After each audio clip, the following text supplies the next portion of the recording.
Section 1. You will hear a talk between a student and an accommodation officer. First, you have some time to look at questions 1 to 10.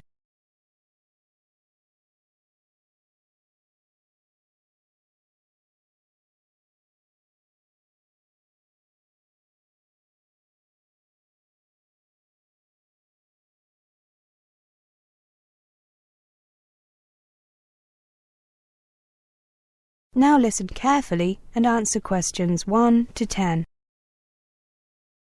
Hello, how may I help you? Hello, my name is Martina Bila. I made an appointment to see you at 10 o'clock. I'm a little early. Is that okay? No problem. We're not very busy at the moment. You said on the phone that you weren't happy with your accommodation and were thinking of changing. That's right. May I ask what the problem is exactly? To be honest, there's more than one problem.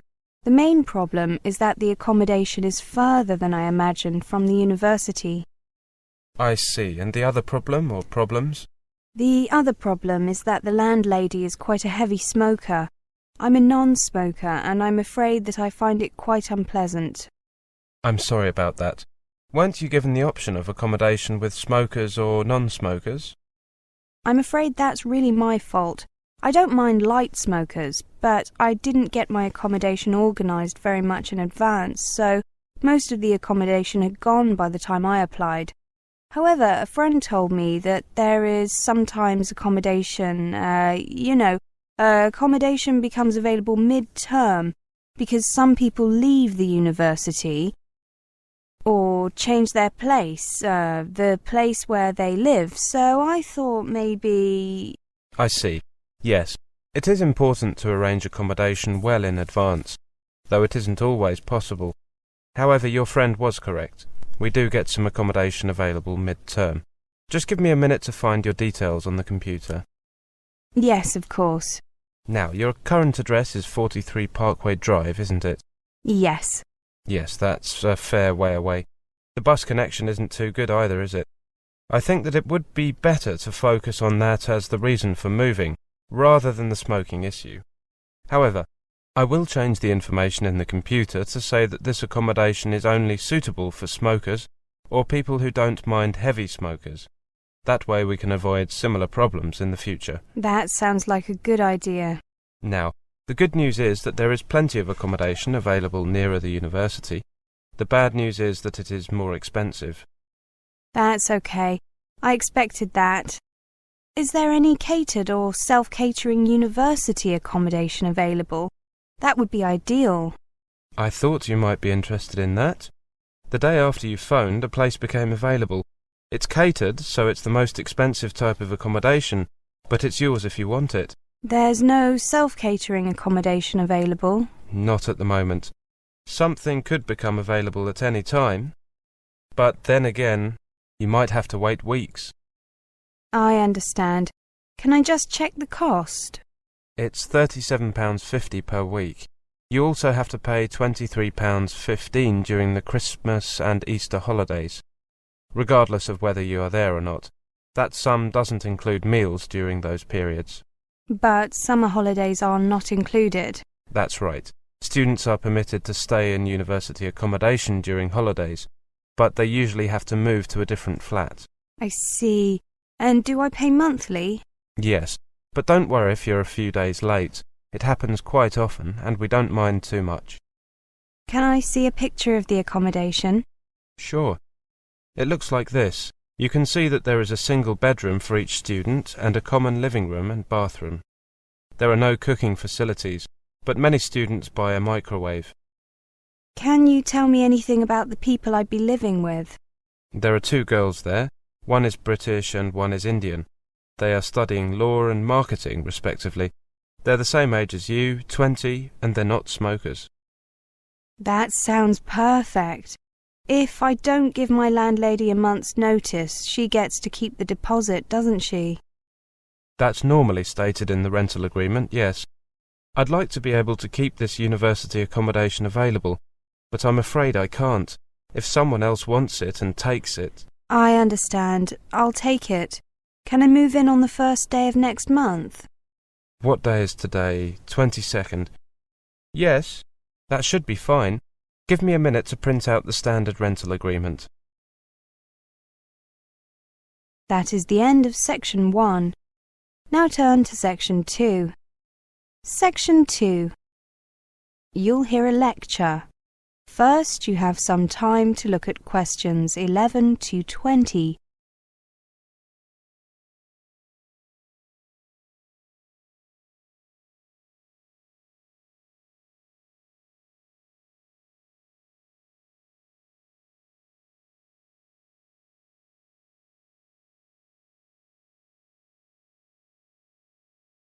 Now listen carefully and answer questions 11 to 20.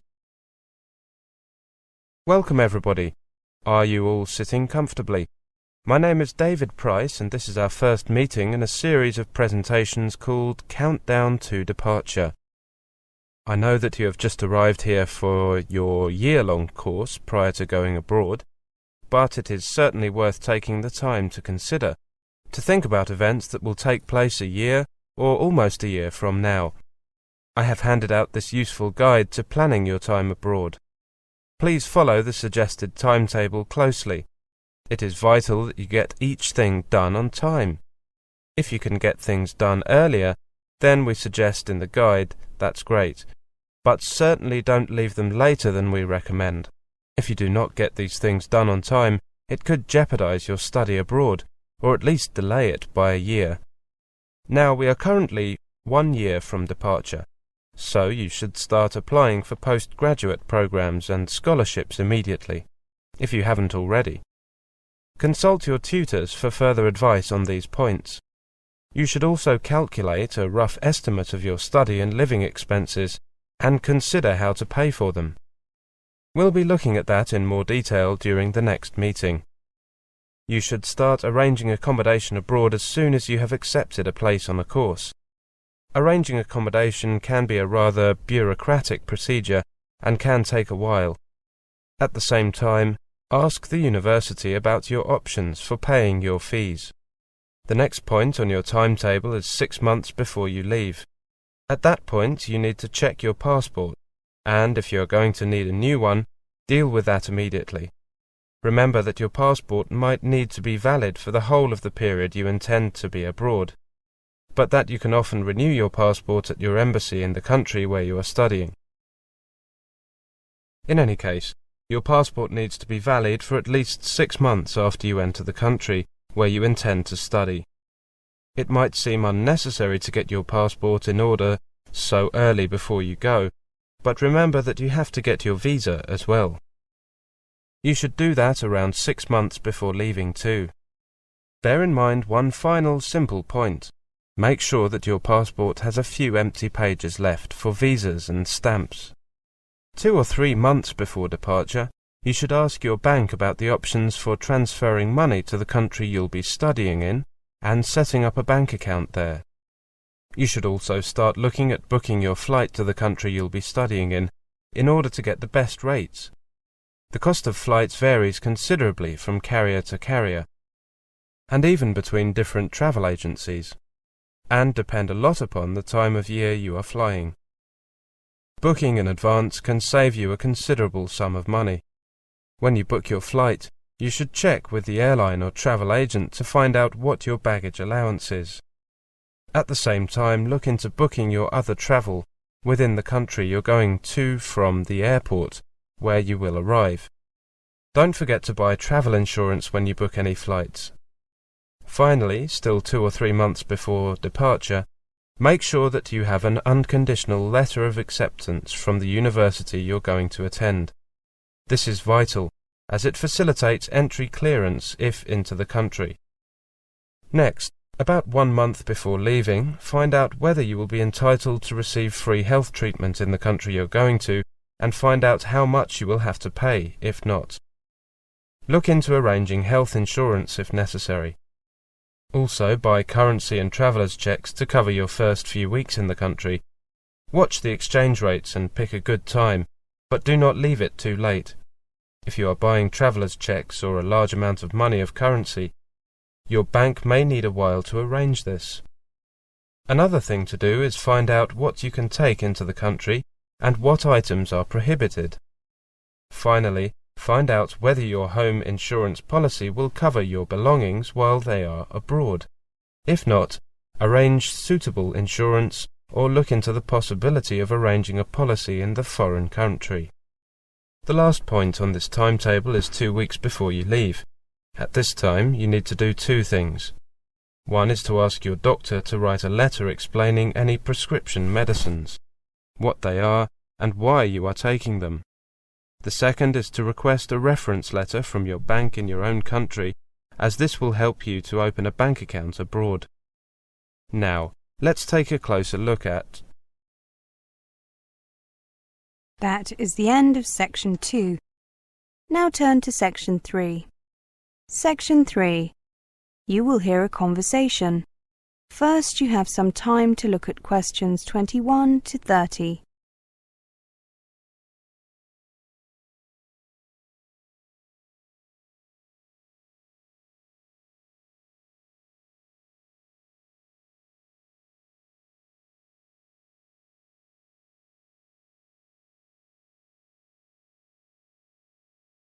Now listen carefully and answer questions 21 to 30. Hello, Dinesh. Come in. You said on the phone that you had a few problems to discuss with me. Tell me what they are and I'll see what I can do to help. Thank you very much, Professor. I've been having some problems adapting to the style of learning at a British university and was hoping you could give me some advice. I'll do my best. You won't be the first overseas student to have problems. What's your first problem? Well, my first problem is organising my time. I mean, after I worked out my timetable for lectures, seminars and tutorials, I was surprised to find that I had quite a lot of free time. However, that's how it looked on paper, and not as it has turned out in reality. I see. Take control of this time and organise it carefully. Time that is not organised can disappear very quickly, leaving you rushing to catch up on your work or even running out of time altogether. Learn the essentials of time management. First, make weekly or monthly plans that set out your study targets for the week or month ahead. Schedule time for reading and work out roughly how much you want to read in each session. Plan time to research and write your essays or prepare projects, so that you do not have to stay up late doing them at the last minute. Have you made such a plan? No, I haven't. That's obviously something I should do. I can easily fill that free time with extra studies. No, that's not what I mean. Don't plan to spend all your extra time studying. Remember to leave some time free for hobbies, sports, seeing friends, or simply relaxing. If you do not take time to enjoy yourself, your work will suffer and you will miss out on many other worthwhile experiences. Make a timetable for your free time if you like. Plan when to see your friends. Play your favourite sport or just hang out. Don't forget to revise your plans if you need to. As you progress through your course, you will get a better idea of how much time you need for different activities. Adjust your schedules and keep them realistic. So, you're saying that I need to keep a balance between work and play, and keep an eye on things to make sure that I'm not doing too much or too little. That's right. Feel free to show me your plan when you've made one. Thank you. My next problem is coping with my course. Living abroad in a new environment makes studying more challenging than usual. I'm worried about my progress and about how I will cope with examinations. These concerns are natural, but do not let them overwhelm you. Here are 2 simple ways you can stay in control of your studies. First, ask for regular meetings with your tutor. In your case, that's me, to review your progress and discuss any problems. You're doing that now, so you've taken the first step. Let me know if you are having any language difficulties, though in your case that seems doubtful. As you are probably aware, there is a language centre here where all students can use language learning materials, but is probably not of much use to you. Second, why not try to form a mutual support group with other international students to discuss common challenges and to share useful ideas? This can be particularly helpful if you find the teaching methods very different from those you have experienced before. Another type of support group could be other students in your subject area. Get together with students on similar courses to discuss the issues, swap ideas, and give each other support. Yes, the second idea is particularly good. As you know, there are not so many overseas students on this course, but I know some other students from my country on other courses here. I think that I feel overwhelmed because I have set myself unrealistic goals. Just talking to you has made me realize that I need to take a more realistic approach and put my problems into perspective. Just remember that whatever concerns you may have about new learning methods, managing your time or handling your workload, there is someone here who can help. I'm happy to be that person. All you have to do is ask. Hopefully I can offer you a practical solution. Thank you very much. There is one other thing. When we had the orientation, the International Student Advisor mentioned a book that's available from the campus bookshop. It's not specifically for overseas students, but she said it was useful. I didn't write it down. You wouldn't happen to know the book I mean, would you? I know it. I recommend it. It's called Learn How to Learn by David Warner. I'm popping over to the bookshop myself now. Perhaps we could go together. That is the end of Section 3. Now turn to Section 4. Section 4. You will hear a lecture. First, you have some time to look at questions 31 to 40.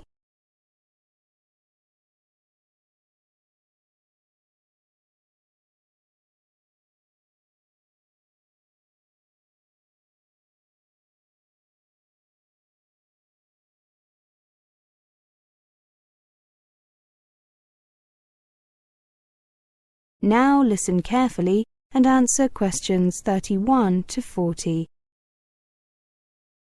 Part of the role of university education is to prepare students for their professional life and career.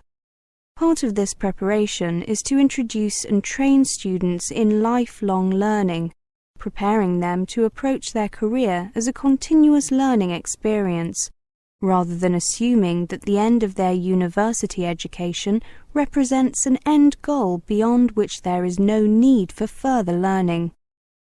Therefore, students are encouraged to develop as independent learners.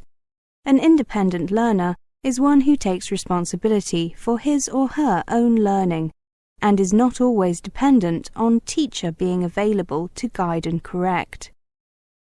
Such a student sets their own learning goals, makes their own decisions as to when and how to study for these goals, and also evaluates their own progress and develops further goals. This is not always easy for students, particularly those whose secondary education has been very teacher-focused, with teaching conducted mainly in lecture format, and with little opportunity for the students to take any control of the learning process. At university, while much teaching is conducted via lectures, students are expected to become increasingly independent in their learning. Departments approach this issue in a number of ways. For example, they might provide personal mentors. This could be a student or a member of staff who is available to discuss problems that the student might have, and who will support the student in the process of becoming an independent learner. The second one requires the student to make certain choices about their course, either in the elements they choose to learn or in the way in which they choose to learn them. Thirdly, there is the provision of learning opportunities outside the confines of the campus, including study trips and student exchanges. In the English Language Centre, we try to help the development of learner independence. This English Language Centre is a self-access one. A self-access centre is a place where learners come voluntarily to improve the subject that they are studying. In the case of the English Language Centre, we focus on English language.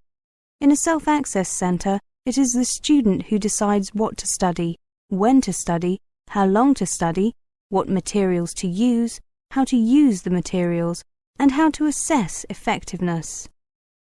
The learner is not, however, left totally alone. Learners are encouraged to come to the centre in groups, so that they can help each other in the learning process, and there is also always an English teacher available to answer any questions that students might have, to discuss their progress, and to help the learner assess their work. Let's take an example. Mary and her friend Jim have decided they need to improve their report writing skills. They decide to go to the ELC twice in the next week, for 2 hours each time, from 5 o'clock to 7 o'clock.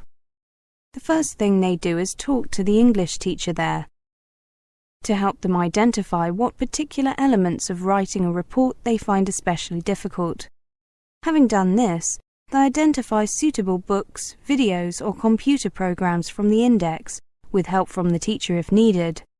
Looking at the materials, they decide which to use first, and how to best to use it. Working through the materials, they discuss problems with each other, compare notes and evaluate each other's work and progress.